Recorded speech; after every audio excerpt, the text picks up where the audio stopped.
Setiap hari, aku keluar dengan badan yang hidup. Tapi jiwaku semakin mati. Orang nampak aku berjaya, tapi yang mereka tak nampak, letih yang tak pernah reda. Hari demi hari, aku rasa segalanya kosong. Langkah kaki ini bergerak, namun hati rasa makin jauh tiada arah. Mereka tepuk, mereka puji, tapi kenapa aku tiada rasa? Aku cari bahagia, tapi mengapa masih kosong? Dah berapa lama aku pandang hidup ini tanpa arah.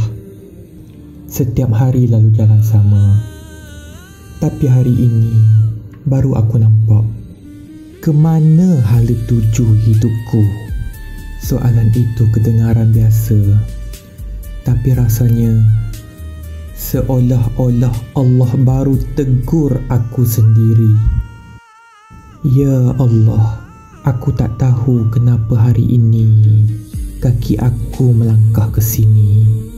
Dalam banyak jalan yang aku pilih, tak pernah aku rasa seasing ini dan setenang ini pada masa yang sama.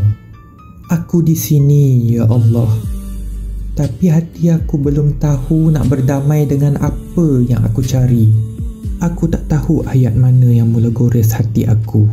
Dunia ini hanya pentas yang fana. Akhirat itulah keabadian sebenar-benar abadi. Kata-kata seperti itu bukan baru. Tapi kenapa hari ini baru aku terasa? Dan waktu ini aku mengerti Allah tak pernah berhenti menunggu aku. Tiada apa yang berubah secara tiba-tiba. Cuma hati yang perlahan-lahan belajar untuk kembali tunduk.